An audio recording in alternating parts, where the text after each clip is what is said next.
Hello students, स्वागत है आपका टारगेट एजुकेशन क्लासेज में। आज हम जो बात करने जा रहे हैं वो है RSCIT, जिसका एग्ज़ाम 6 दिसंबर 2020 को होना है।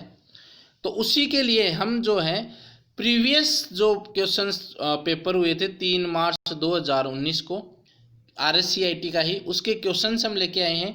देखिए होता क्या है, अगर हम प्रीवियस ईयर्स के पेपर या क्वेश्चन सॉल्व करते हैं जो कि एग्ज़ाम में आए हुए हैं, तो हमें एक तो अंदाज़ा हो जाता है कि किस हिसाब के क्वेश्चन पेपर में आने वाले हैं। और कई बार क्या होता है, कुछ क्वेश्चंस प्रीवियस पेपर से ही रिपीट हो जाते हैं। इसलिए इन चीज़ों को ध्यान में रखते हुए हम जो प्रीवियस के क्वेश्चंस है प्रीवियस पेपर से, उनको हम 1 बाय 1 सारे वीडियोस में डालेंगे। तो वीडियो का आप पूरा देखिएगा। हमारा चैनल है टारगेट एजुकेशन क्लासेज। यदि आपने इसको सब्सक्राइब नहीं किया हुआ है तो सब्सक्राइब भी कीजिए, बेल आइकन ज़रूर दबाइए ताकि वीडियो का नोटिफिकेशन आप तक पहुंच सके। तो वीडियो को आप पूरा देखिएगा, अगर अच्छा लगे तो लाइक भी कीजिएगा और अपने दोस्तों को शेयर करना नहीं भूलें। तो आज का जो फर्स्ट क्वेश्चन है, निम्न में से यूएसबी को कहते हैं।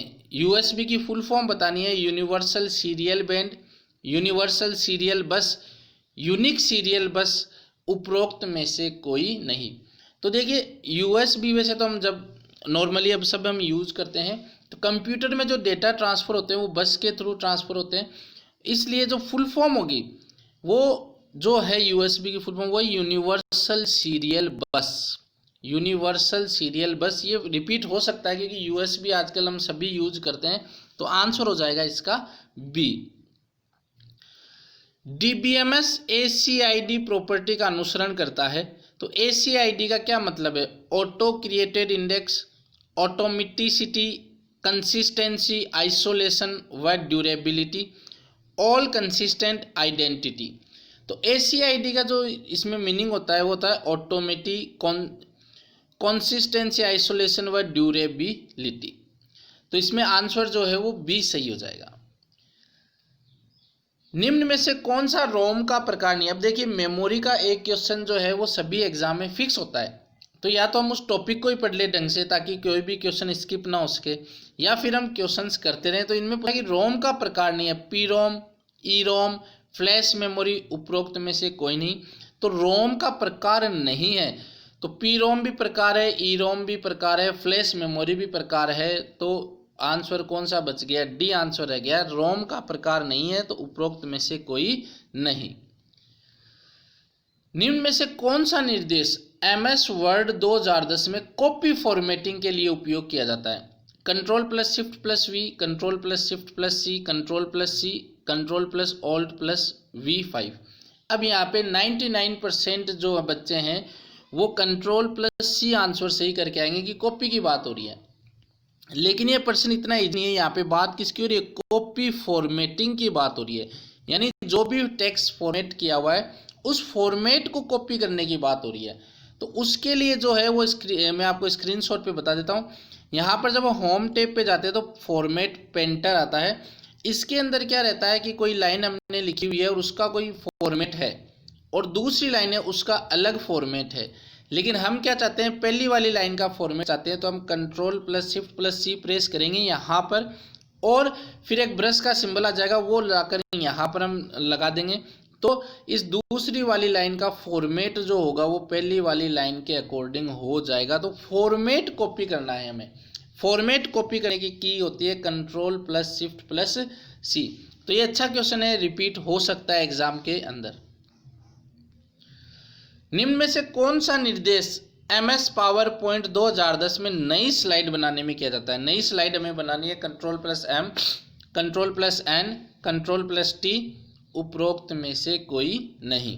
तो MS पावर पॉइंट में हमें क्या बनाना है? नई स्लाइड बनानी है। तो ये भी स्नैपशॉट से हम देख लेते हैं। ये देखिए, अगर हमें नई स्लाइड बनानी है तो हम न्यू स्लाइड पर जाएंगे तो यहाँ पर कंट्रोल प्लस M आएगा, एड टू द प्रेजेंटेशन। तो जो ऑप्शन हो जाएगा वो ए ऑप्शन यहाँ पर सही हो जाएगा। कंट्रोल प्लस M से जो है वो नई स्लाइड बनाई जाएगी। नेक्स्ट क्वेश्चन है, प्रॉक्सी फायरवेल फिल्टरिंग किस लेयर में होती है? Application layer, data link layer, network layer, उपरोक्त में से कोई नहीं। तो प्रॉक्सी फायरवेल जो है वो एप्लीकेशन लेयर में होती है, तो आंसर ए इसका सही हो जाएगा। MS एक्सेस 2010 में क्विक सेलेक्ट निम्न में से किस ऑप्शन में होते हैं? सिलेक्शन, टॉगल फिल्टर, ऑटोमेटिसिटी, ए व डी। तो जो MS एक्सेस 2010 में क्विक सेलेक्ट है वो ए व बी दोनों में होता है, यानी सिलेक्शन के अंदर भी होता है, टॉगल फिल्टर में भी होता है, तो आंसर डी यहाँ पर सही हो जाएगा। नेक्स्ट क्वेश्चन है, CD व DVD फाइल को कॉपी करने की प्रोसेसिंग को कहते हैं। हमें CD व DVD में क्या करना है, कोई फाइल जो है उसको कॉपी करना है, यानी CD व DVD के अंदर हमें कोई गाने डालने हैं या कोई म्यूजिक कोई वीडियो डालना है, तो उसको क्या कहते हैं? Storing, burning, pasting, assembling. तो असेंबलिंग तो क्या होती है, जैसे कंप्यूटर के डिफरेंट पार्ट है उनको एक साथ करेंगे तो उनको असेंबलिंग बोलेंगे। पेस्टिंग क्या होती है? कॉपी और पेस्ट होता है। CD व DVD में फाइल को अगर हमें कॉपी करना है तो बर्निंग प्रोसेसिंग चलती है, तो आंसर यहाँ पर बी सही होगा। 9th क्वेश्चन है, निम्न कैरेक्टर में से कौन सा ईमेल एड्रेस में विशेष मतलब होता है? @ $, नन। तो कोई भी ईमेल एड्रेस जो होता है इस @ के बिना अधूरा रहता है, क्योंकि पहले नाम आता है, फिर @ आता है, फिर जीमेल हो गया, याहू मेल हो गया, या जो भी ईमेल आईडी होती है उसका अकॉर्डिंग आता है। तो यहाँ पे आंसर ए हो जाएगा सही। नेक्स्ट क्वेश्चन है, पेन का पूरा नाम क्या होता है? Personal area network, private area network, professional area network, उपरोक्त में से कोई नहीं। तो देखिए पेन का मतलब क्या होता है, पहले तो हम बात करते हैं पेन क्या मतलब है। जैसे कोई कंप्यूटर है, उस कंप्यूटर से हमने कीबोर्ड जोड़ रखा है, उस कंप्यूटर से हमने माउस जोड़ रखा है, उस कंप्यूटर से हमने प्रिंटर जोड़ रखा है, सबको हमने वायरलेसली, वायर से नहीं वायरलेसली जोड़ रखा है, तो वो हमारा पर्सनल नेटवर्क हो गया, उसको बोलते हैं पर्सनल एरिया नेटवर्क। ऐसे ही होता है लेन। लेन में क्या होता है? Local area network. लेन क्या होता है? लेन होता है लोकल एरिया नेटवर्क, जिसके अंदर बिल्डिंग टू बिल्डिंग आसपास के एरिया कवर होता है। एक होता है main, MAN, metropolitan area network, जिसके अंदर पूरी सिटी कवर होती है। तो ये चीज़ें हमें याद रखनी है, ये पूछा जाता है लेन, मेन, और ये WAN भी होता है, वाइड एरिया नेटवर्क। तो ये पूछे जाते हैं, ये हमें याद रखने। तो आंसर यहाँ पर हो जाएगा personal area network. 11th question है, निम्न में से कौन सी नेटवर्क टोपोलॉजी नहीं है? Mesh topology, tree topology, moon topology, star topology. तो देखिए टोपोलॉजी का क्या मतलब है कि जैसे हम कनेक्शन करते हैं तो किस हिसाब का कनेक्शन नहीं होता, तो मेश कनेक्शन, मेश टोपोलॉजी होती है। मेश क्या होती है? इधर से इधर जोड़ दिया, इधर से इधर जोड़ दिया, तो वो क्या हो गया? मेश हो जाता है। ट्री टोपोलॉजी में क्या हो गया? एक कंप्यूटर हो गया, एक के नीचे 2 कंप्यूटर हो गए, फिर इसके नीचे भी एक और हो गया, और इसके नीचे भी, तो ये एक ट्री बनता जा रहा है, तो ट्री टोपोलॉजी भी होती है।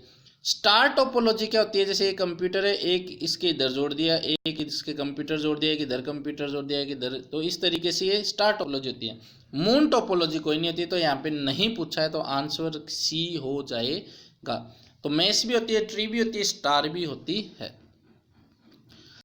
क्वेश्चन 12th, निम्न में से कौन सी लेयर नेटवर्क से फिजिकली डेटा भेजे जाने के बारे में विस्तृत जानकारी देती है? Internet layer, network access layer, transport layer, उपरोक्त में से कोई नहीं। तो कौन सी लेयर हमें लेयर बताने की नेटवर्क से जो डेटा भेजा जाता है उसकी विस्तृत जानकारी देती है, तो आंसर यहाँ पर हो जाएगा network access layer B. 13th question है, सैटेलाइट कम्युनिकेशन की फ्रीक्वेंसी रेंज क्या होती है? 500 मेगाहर्ट्ज से 40 गीगाहर्ट्ज, 1 गीगाहर्ट्ज से 50 गीगाहर्ट्ज, 80 गीगाहर्ट्ज से 110 मेगाहर्ट्ज, 500 किलोहर्ट्ज से 30 मेगाहर्ट्ज। अब देखिए ये क्वेश्चन थोड़ा सा घुमा हुआ है, हम इसमें देख सकते हैं किस तरीके से जो मोबाइल वगैरह यूज करते हैं उनकी फ्रीक्वेंसी होती है मेगाहर्ट्ज में। तो मेगाहर्ट्ज हम सैटेलाइट के लिए यूज नहीं करेंगे, क्योंकि अगर हम मेगाहर्ट्ज में यूज करेंगे तो हो सकता है सैटेलाइट का कनेक्शन मोबाइल के कनेक्शन से इंटरफेरेंस हो जाए, तो वो सिग्नल खराब हो सकता है। तो हमें क्या चाहिए? उच्च आवृत्ति का सिग्नल चाहिए। उच्च आवृत्ति सबसे ज़्यादा किस में है? उच्च आवृत्ति अगर हम बात करें तो 1 गीगाहर्ट्ज से 50 गीगाहर्ट्ज में है, तो इसका आंसर बी हो जाएगा। तो ये क्वेश्चन लॉजिकली भी हम सही कर सकते हैं अगर हम थोड़ी सी नॉलेज रखते हैं तो। निम्न में से किसके द्वारा इंटरनेट डोमेन नेम को इंटरनेट प्रोटोकॉल एड्रेस को परिवर्तित किया जाता है? जैसे डोमेन नेम है www.vmu.ac.in के IP एड्रेस में परिवर्तित कर दिया, तो ये करता कौन है? VPN, DNS, DVD, CD। तो जाहिर सी बात है CD और DVD तो ऑप्शन नहीं होगा। अब यहाँ पे एक नेटवर्क और एक सर्विस है, तो जो डोमेन नेम सर्विस है वही बदलता है। तो हम क्यों ऑप्शन से भी क्वेश्चन सॉल्व कर सकते हैं, थोड़ा बस हमें दिमाग सेंटर रखना होता है। 8 बाइट के कलेक्शन को कहते हैं बिट, रिकॉर्ड, निबल, उपरोक्त में से कोई नहीं।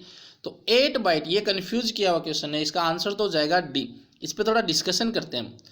एक बिट होती है उसको बाइनरी डिजिट कहते हैं, 8 बिट्स होती है उसको 1 बाइट कहते हैं, और 1024 बाइट होती है उसको 1 किलो बाइट कहते हैं, 1024 किलो बाइट को 1 मेगा बाइट कहते हैं। और हमें जो पूछा गया है क्वेश्चन, वो पूछा गया 8 बाइट। तो 8 बाइट में यहाँ पे कुछ भी नहीं आएगा, तो उपरोक्त में से कोई नहीं होगा। नेक्स्ट क्वेश्चन है, निम्न में से कौन सा लेबल जीमेल में आने वाली मेल के बारे में बताता है? Inbox, send mail, draft, spam. तो सेंड मेल में तो ईमेल जो भेजते हैं वो जाता है, ड्राफ्ट में हमने ईमेल टाइप किया लेकिन भेजा नहीं है अभी, वो ड्राफ्ट होता है। स्पैम में जो कुछ एक ऐसे ईमेल होते हैं जो कि सिस्टम को ख़राब कर सकते हैं, या जो ईमेल यूजफुल नहीं होते हैं वो आते हैं। तो बच गया क्या ऑप्शन? इनबॉक्स में आने वाला ईमेल बताएगा। तो आंसर हो जाएगा ए। ईमेल भेजते समय यदि ईमेल एड्रेस को निम्न फील्ड में, अभी अच्छा क्वेश्चन है, ये रिपीट हो सकता है, निम्न फील्ड में रखा जाए कि उक्त फील्ड वाले व्यक्ति को ईमेल की प्राप्ति तो, परंतु अन्य प्राप्तकर्ता को उक्त ईमेल एड्रेस नहीं देख पाए। होता क्या है, हमें 10 जनों को ईमेल भेजना है, लेकिन हम ये चाहते हैं वो 10 जने एक दूसरे के ईमेल नहीं देख पाए। ईमेल तो पहुँचे, हमारा भी ईमेल अगर हम भेज रहे हैं तो हमारा ईमेल एड्रेस उसको बताएगा, लेकिन बाकी 9 लोगों का ईमेल एड्रेस नहीं दिखना चाहिए। CC, BCC, junk, subject. तो सब्जेक्ट तो होगा नहीं, सब्जेक्ट तो किसी भी ईमेल का सब्जेक्ट होता है, जैसे हम पत्र लिखते हैं तो पत्र का सब्जेक्ट हो जाता है। जंक भी नहीं होगा। अगर हम CC करेंगे ना, कई जनों को CC करेंगे, तो CC में सभी जनों को ईमेल बताएगा कि ये इतने लोगों को ईमेल भेजा गया। लेकिन BCC अगर हम करेंगे तो ऐसा लगेगा कि एक ही जने को ईमेल गया, क्योंकि बाकी 9 लोगों के ईमेल उसको ID दिखाई नहीं देंगे। तो आंसर बी इसका सही होगा। निम्न में से कौन सा पासवर्ड सबसे ताकतवर माना जाता है? VMOU@2017, RSCIT, strong password, VMOU-3। अब ताकतवर पासवर्ड, अगर आप कोई ईमेल ID वगैरह बनाते हैं तो पासवर्ड में क्या बोलता है कि एक बड़ा लेटर होना चाहिए, एक स्पेशल कैरेक्टर भी होना चाहिए, और कुछ न्यूमेरिक डेटा भी होने चाहिए, और स्मॉल लेटर भी होने चाहिए। वो स्ट्रॉन्ग पासवर्ड माना जाता है, उसको सिस्टम हैक नहीं कर पाता है। तो यहाँ पर देखिए, ये तो एक ही कैपिटल वर्ड हुआ, ये स्ट्रॉन्ग पासवर्ड लिखने से स्ट्रॉन्ग नहीं बनेगा। यहाँ पर कैपिटल भी है, स्मॉल भी है, न्यूमेरिक भी है, लेकिन स्पेशल कैरेक्टर यूज नहीं हुआ। तो बच गया क्या ऑप्शन? ए ऑप्शन यहाँ पर सही होगा। तो ए ऑप्शन यहाँ पर सही हो जाएगा। इसमें कैपिटल भी है, स्मॉल भी है, स्पेशल भी है और न्यूमेरिक भी है। किसी नेटवर्क में डेटा ट्रांसफर की गति को किससे में नापा जाता है? हर्ट्ज में, डॉट्स पर इंच में, बिट्स पर सेकंड में, वॉट में। तो हर्ट्ज में प्रश्न है कि डेटा ट्रांसफर की गति, तो डेटा ट्रांसफर की गति क्या होती है? हर्ट्ज में तो हम आवृत्ति नापते हैं, वॉट में हम विद्युत धारा की शक्ति नापते हैं। बिट पर सेकंड की, एक सेकंड में कितने बिट जा रहे हैं, एक सेकंड में जितने ज़्यादा बिट्स जाएंगे उतने ही ज़्यादा हमारा डेटा भी जाएगा। तो यहाँ पर आंसर क्या हो जाएगा? सी आंसर यहाँ पर सही होगा। डॉट्स पर इंच तो इमेज की क्वालिटी के लिए आता है या रिजोल्यूशन के लिए नापते हैं। पोर्ट्रेट व लैंडस्केप कहलाते हैं। Page orientation, page size, page layout, उपरोक्त में से कोई नहीं। पोर्ट्रेट तो होता है जब हम ऐसे सीधा पेज रखते हैं, लैंडस्केप होता है जब हम पेज ऐसे रखते हैं। तो ये पेज की क्या बता रहा है? ओरिएंटेशन बता रहा है। तो यहाँ पर आंसर हो जाएगा ए। स्नैपशॉट भी हम देख लेते हैं। तो देखिए ओरिएंटेशन में हम देखेंगे तो पोर्ट्रेट और लैंडस्केप, तो आंसर यहाँ पर ए हो जाएगा। तो देखिए हम हमारे चैनल पे बिल्कुल डिस्कस कर रहे हैं एक एक क्वेश्चंस को, ताकि आपको अच्छे से याद रहे। क्वेश्चंस रिपीट होते हैं हर एग्जाम के अंदर। विंडोज़ 10 में सभी खुली हुई विंडोज़ को मिनिमाइज करने के लिए, अब बहुत सारी विंडोज़ हमने खोल रही है, सबको मिनिमाइज करना है, यानी सबको नीचे बिठाना है, तो कौन सी की हम दबाएंगे? तो विंडोज़ को दबाएंगे तो Windows+D आंसर यहाँ पर सही होगा। बिल्कुल इजी क्वेश्चन है। अगर नहीं भी आता है तो हम तुक्के से भी कर सकते हैं, तुक्के में भी थोड़ा हमें दिमाग लगाना पड़ेगा। सॉरी। निम्न में से ऑडियो डेटा को कंप्यूटर में इनपुट देने के लिए कौन सा इनपुट उपकरण उपयोग में किया जाता है? अब ये बिल्कुल सरल सा प्रश्न है। देखिए, हमें ऑडियो डेटा को, जो ऑडियो डेटा है, जो भी कोई जैसे मैं बोल रहा हूँ तो ऑडियो डेटा है मेरा, इसको हमें किस में डालना है, कंप्यूटर में डालना है। तो कैसे डालेंगे, तो स्पीकर तो क्या करता है, गाने सुनाता है, वो तो आउटपुट है। वॉल्यूम कंट्रोल आवाज़ को कम करता है, ज़्यादा करता है। वाईफाई, कभी कभी हमारे पास नेट ख़त्म हो जाता है तो हम वाईफाई से लेते हैं, तो ये तो आंसर है। माइक्रोफोन, अब मैंने माइक्रोफोन लगा रखा है, मैं बोल रहा हूँ, वो आवाज़ इस मोबाइल में या लैपटॉप में जा रही है और फिर वहाँ पर रिकॉर्ड हो रही है, तो ये हो जाएगा माइक्रोफोन, यहाँ पर डी आंसर। MS वर्ड में फाइंड ऑप्शन किस में उपलब्ध होता है, इंसर्ट में, होम में, व्यू में, उपरोक्त में से कोई नहीं। तो इसका आंसर मैं आपको बता देता हूँ। अगर हम होम पर जाएंगे, कहाँ पर जाएंगे, अगर हम कहाँ पर जाएंगे, होम में जाएंगे, तब यहाँ पर हमें फाइंड का ऑप्शन मिलता है। तो आंसर इसका क्या हो जाएगा, आंसर इसका हो जाएगा बी आंसर सही होगा, कि हमें होम में मिलेगा। 24वां प्रश्न है, MS एक्सेल 2003, एक्सेल 2007, एक्सेल 2010 में फाइल को क्रमशः किस एक्सटेंशन से सेव किया जाता है। तो ये ऑप्शन है। तो देखिए, डॉक्स, ये जो इतने भी डॉक वाले हैं, ये तो जो वर्ड में हम सेव करते हैं उसमें आता है। अब 2003 सबसे पहले आया था, तो उसमें XLS, फिर XLX और XLX आने लग गए थे। तो आंसर यहाँ पर सी सही हो जाएगा। तो ये जी सा क्वेश्चन है, याद रखना है, ये रिपीट हो सकता है। एक्सटेंशंस के क्वेश्चंस और एग्जाम में भी आते हैं। कंप्यूटर से अटैच डिवाइस को ऑपरेट एवं कंट्रोल करने के लिए application, software, processing device, device driver, उपरोक्त में से कोई नहीं। अब कंप्यूटर से हमने कोई डिवाइस अटैच की और कंप्यूटर में उसका सॉफ्ट ड्राइवर ही नहीं है, तो वो कनेक्ट ही नहीं होगी। अगर ड्राइवर है और कोई मिसिंग फाइल है तो वो ढंग से कनेक्ट नहीं होती। तो हमें क्या चाहिए, ड्राइवर चाहिए। जैसे कीबोर्ड भी हम इंसर्ट करते हैं ना, तो कीबोर्ड का भी ड्राइवर होना चाहिए। तो यहाँ पर आंसर सी हो जाएगा। निम्न में से कौन सी टेबल नेटवर्क के सभी नेटवर्क एड्रेस एंड संभव रास्ते की सूचना रखती है। Symbol table, rounding table, system table, उपरोक्त में से कोई नहीं। तो यहाँ पर आंसर हो जाएगा राउटिंग टेबल। ये 26 क्वेश्चन कर लिए हैं। आई होप आपको समझ में आ रहे होंगे, और याद रखने इनको, एक दो बार वीडियो को रिपीट कर लेना, नोट्स बना लेना। निम्न में से कौन सा क्लाउड स्टोरेज नहीं है, क्लाउड स्टोरेज नहीं है। Google drive, hard drive, drop box, Microsoft one drive. तो देखिए, गूगल ड्राइव क्लाउड स्टोरेज है, नेट का यूज़ होता है। ड्रॉप बॉक्स में नेट का यूज़ होता है। माइक्रोसॉफ्ट वन ड्राइव में भी नेट का यूज़ होता है। हार्ड ड्राइव जो होती है, जो कि हमारे, या तो कोई हमारे पास पेन ड्राइव जैसे हो गई, या कोई हार्ड डिस्क, जैसे 1 TB की कोई हार्ड डिस्क है, तो वो सब किसमें आएगी, क्लाउड स्टोरेज डिवाइस नहीं है वो। 26वां प्रश्न है, वह मल्टीपल टास्क प्रोसेस जो CPU की तरह कॉमन प्रोसेसिंग अवयवों का उपयोग नहीं लेते, उन्हें कहते हैं। तो ये इजी सा क्वेश्चन है। मल्टीपल टास्क प्रोसेस की तरह उपयोग लेते हैं, तो मल्टीपल टास्क यानी आंसर क्या हो जाएगा, मल्टीटास्किंग। मल्टीटास्किंग, एक बार में बहुत सारे काम करते हैं। PDF का पूरा क्या नाम है, processing document file, publish document file, portable document file, उपरोक्त में से कोई नहीं। तो PDF क्या होती है, एक जगह से दूसरी जगह आसानी से हम भेज सकते हैं, यानी वो पोर्टेबल है, आसानी से ले जा सकते हैं हम उसको। तो वो क्या हो जाएगी, पोर्टेबल डॉक्यूमेंट फाइल, यानी सी आंसर सही हो जाएगा। एक फोल्डर जो आपके द्वारा हटाए गए फाइल व फोल्डर के लिए अस्थायी संग्रहण प्रदान करता है। हमारे पास कोई फाइल है और हमने उसको डिलीट कर दिया, तो वो डिलीट होने के बाद कहाँ चली जाती है, तो इजी सा क्वेश्चन है, वो रिसाइकल बिन में चली जाती है। आंसर ए इसका सही हो जाएगा। 31वां प्रश्न है, का उपयोग एक साइट से दूसरे साइट या एक नेटवर्क व इंटर नेटवर्क, तो हमें जोड़ना है, तो हाइपर लिंक का हम उपयोग करेंगे। तो आंसर ए इसका सही हो जाएगा। 32वां प्रश्न है, निम्न में से कौन सा रिलेशनशिप दो एंटिटीज के बीच होता है। तो दो एंटिटीज के बीच में ये सभी तरीके के रिलेशनशिप हो सकते हैं। आंसर डी इसका सही होगा।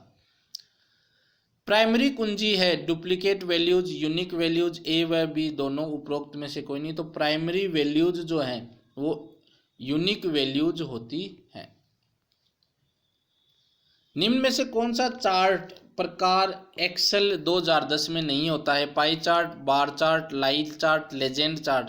तो कौन सा चार्ट एक्सेल में नहीं होता है, लेजेंड चार्ट नहीं होता है। कौन सा चार्ट नहीं होता, लेजेंड चार्ट नहीं होता है। एक आधार लाइन से ऊपर की तरफ उठा हुआ छोटा अक्षर कहलाता है। कैपस्क्रिप्ट, रेज्ड, आउटलाइंड सुपर स्क्रिप्ट। अगर आप वर्ड थोड़ा बहुत जानते होंगे तो ये ऊपर के तीनों वर्ड तो आते ही नहीं है, सुपर स्क्रिप्ट आता है।